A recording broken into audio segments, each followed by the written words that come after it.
I would have done a little intro, but I want to get to the brass tacks here. DRM stands for Digital Rights Management. It is often a tool used by publishers of ebooks, movies, games, and even software in general in order to make sure that they have more control over the product they give to people. It can range from many things to using a proprietary format, usually a type of license agreement, or even required online connection. Thus, DRM is more or less a tool to control the sharing, distribution, and modification of said things. Most notably, in recent years, it has been used in relation to video games, and has been increasing in use amongst most publishers as entertainment industries grow bigger and want more control with the rise of the internet. Most of the time, publishers usually say that DRM is in the public's best interest as it ensures that people are good little boys and give money to people who made the work and no pesky bootleggers will profit off the little guy's name. Mainly, though, it's used as an anti-piracy measure. You might have guessed already that being able to share things so easily on the internet would affect a company's profit margins rather significantly. Or so they say. Thus, DRM reflects publishers wanting to gain more control over the products they sell in an age where it's easier than ever to share, well, anything really. Now, as a side note, regardless of whether you think digital piracy is good or not, just to establish my bias, I think it generally is. Piracy has been a very good method of ensuring that multimedia is preserved in some way, shape, or form. A very old and classic example would be Lionel Mapleson. Throughout 1900 to 1904, he snuck a giant phonograph into prompters boxes for operas, specifically the Metropolitan Opera. During that time, he had a massive collection of songs that now, about 100 years later, is considered very valuable. Of course, had he been caught in the act, that would have been illegal, or of questionable legality. But even so, his collection has preserved the music of the Metropolitan for years and years to come. There's been other people like him using better technology as time went on. For example, the several instances of people using cassette recorders in the 80s to record live concerts. Again, nowadays this is considered very valuable, although of questionable legality at the time. In fact, now that the internet is in such widespread use, the initiative to preserve so much has become rather widespread. The Internet Archive even started a new section of their website specifically created to help record and preserve live concerts, with help from an organization called eTree, whose entire purpose is to help record high-quality recordings of live music and distribute them. Now, of course, this was questionably legal, but now, with help from several different parties, recording concerts has become increasingly legitimized. There are even bands nowadays that just release their recorded live events for free. Officially, of course. So now that we've established that piracy is good at preservation, you might have inferred already that DRM causes the opposite effect. Since the restrictions placed on the media are, well, restrictive, that means that only a select few people are allowed to access it, or are only allowed to access it if it meets a certain condition, ipso ergo, constant online connection. That's usually what it is. A rather old example of DRM is the old BS Legend of Zelda for the Super Nintendo in 1995, using a little service called Satellaview. It was an exclusive service in Japan that was only available to people who used a satellite connection to sort of pseudo-stream, but more so download the game. In fact, the BS there stands for Broadcast Satellaview, not the other thing. No one knows why it didn't go international, but it doesn't really matter. For all intensive purposes, it was a neat remake of the original Legend of Zelda that had a lot of novelty.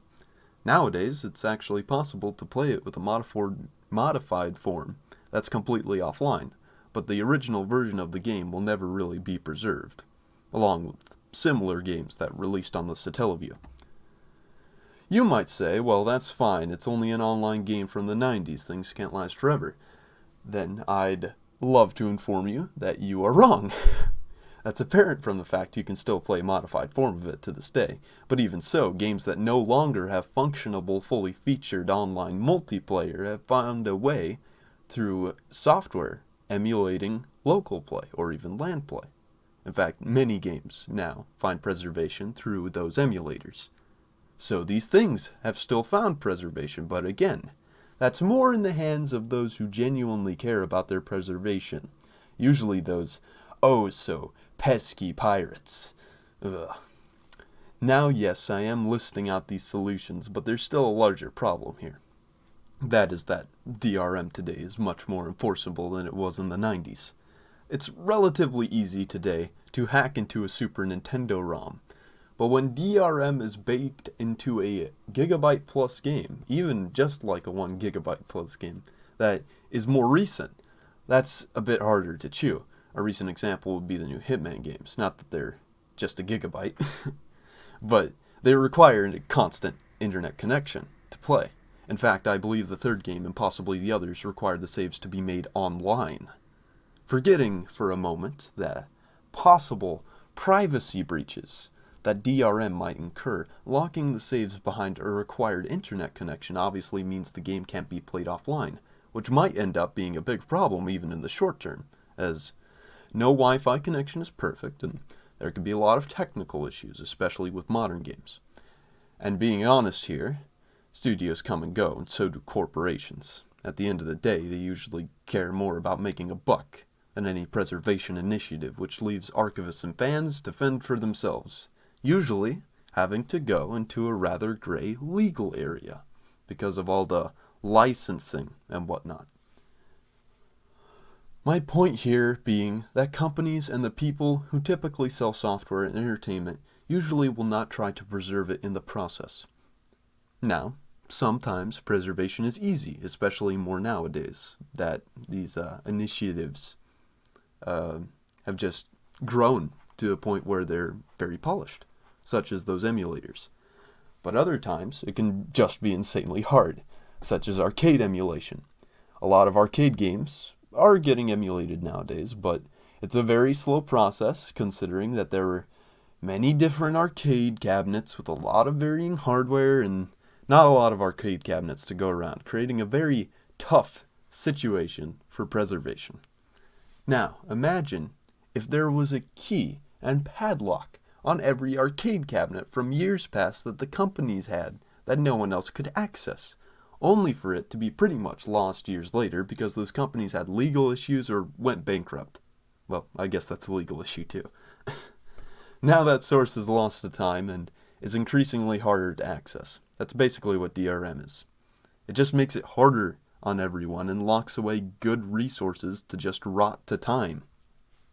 However, it doesn't just end there, because many publishers often use DRM for more than just restrictions on use. What do I mean? Well, especially in gaming, there's oftentimes a use of DRM that's inherently more malicious in nature. Many publishers have actually used DRM to spy on their customers. Now, there are several examples I can think of this, but the most recent and maybe most relevant is Doom Eternal's Silent Update, with added in de novo anti-cheat software, or a derivative of such. Now, for the uneducated, Doom is a very popular series of games. Doom Eternal is the latest game in the series. It released last year, but near the beginning of this year, they silently implemented de novo, which, I say without hesitation, and completely unironically, is literally spyware, as it gives the program kernel-level access to your computer. Now, if you're not in IT, or you haven't studied computer science, you probably don't know what a computer kernel is, and you don't know the gravitas of that statement. But basically, the kernel is the part of your computer, it's the part of your operating system that manages the entire system, meaning literally everything on your device. It manages everything, system processes, programs, everything. You're only able to run programs and recognize and translate hardware commands and binary on a computer thanks to the kernel. And letting any program take control of your kernel without knowing exactly what they are doing is an invitation to get snooped on and hacked really easily. Of course, considering all this, The Doom Eternal reviews on the Steam page were doused in negative reviews for a mostly single-player game that doesn't require any programs snooping on your computer. It's no wonder then that entire storefronts have been developed with the selling point of being DRM free, such as goodoldgames.com or GOG.com. DRM sets a scary precedent to allow some rather malicious behavior for people that only just want to enjoy themselves. But perhaps more profound than entertainment is its effect on software and tools in general. To show you exactly what I mean, I'm going to use a bit of a larger, more abstract example. There's a game for computers called Star Sector. Now, Star Sector is a very particularly well-written game that is home to many allegorical, or in layman's terms, symbolic, references to real life and politics. Now, I'm not going to get overly political on you, but that's just mentioning it, okay? The game's background story is that humans were able to gain space travel and use a giant device called a relay in order to traverse between very long distances. Now, for no known reason, the relays suddenly stopped working, and humanity basically plunged into the galactic version of the Dark Ages. The worst part, more or less, is that no one can reliably make ships or good tech, mostly because all the big corporations put copy protection and DRM on their design chips. No, I'm not making that up. That's actually the reason. In-game. Interestingly enough, in that game, there are pirates that steal ships and cargo merely to make a living, but I digress. The point I'm trying to prove here is that DRM can create a restriction on one of the most valuable resources of all, education. Logging education away from people is about the dumbest thing you can do for humanity. Keep in mind this isn't a new concern, by the way. I found an article from 15 years ago worrying about this very issue. Our entertainment is one thing, but what's to ensure that we collectively keep level and smart heads should disasters occur in our very disaster-prone world, let's be honest? The tools and knowledge we keep, of course. And DRM is doing no one any favors when it comes to that. As I said before, DRM comes from a profit-motivated mindset and not one of greater responsibility to society. But money, which is quite honestly rather flippant in the face of knowledge, especially in near-apocalyptic scenarios. Hopefully, now you see some of the dangers associated with DRM and why its increased use is particularly worrying, especially in an age where people are growing increasingly discontent with large companies controlling and surveilling everything. And keep in mind that this is all in place to stop piracy, or mainly to stop piracy, which is questionable that it even causes profits to dip in the first place. In fact, there are studies and research that show that it might have the opposite effect due to people being able to access it more easily. Now, in light of this, I've already listed some things that people have done in the past to preserve knowledge and such, but there are things we can do, quite a bit actually. The internet has allowed for collaborations on projects, preservation, and software the likes of which we have never seen before, particularly the idea of open source software, which is software that's open to the public to modify, distribute, and share with anyone, usually free. They call it free and open source software, or FOSS, or FOSS. However, being able to share programs with everyone means that the best and most capable minds are able to pitch in and help with the program, essentially keeping the good and cutting the fat to make for efficient, better programs. In fact, those emulators I mentioned earlier are almost always free and open source, and work pretty spectacularly.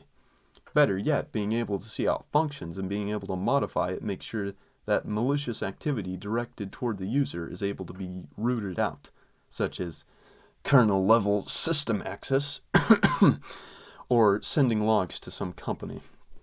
Heck, even entire operating systems are built from free and open source software such as Linux, or more formally known as GNU/Linux, since it contains a bunch of programs from the GNU project, which are basically a collection of a bunch of free and open source software.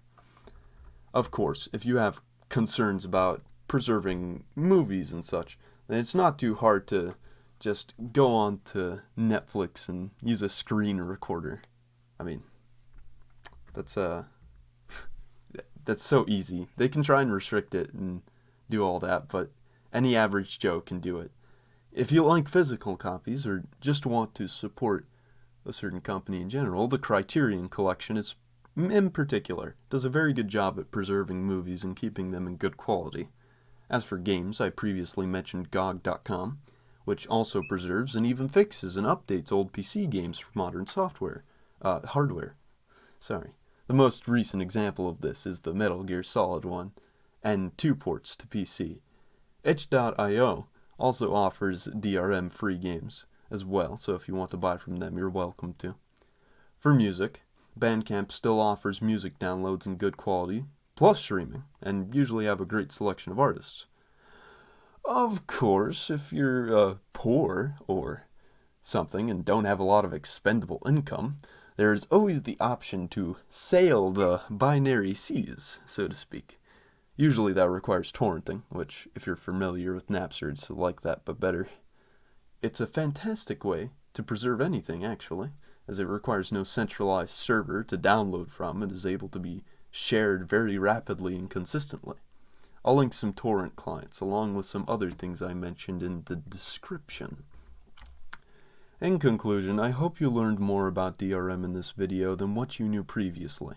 If you have any questions or requests for another video, please let me know, as I'd love to help, within reason of course. I especially appreciate criticism or any advice to make my videos better. If you know someone who isn't quite familiar with DRM, by all means please share this. DRM may not be going away, but it's easy to collectively minimize its influence, and by talking about it and sharing solutions, we may have a rather bright future ahead of us. Stay safe, and thanks for watching.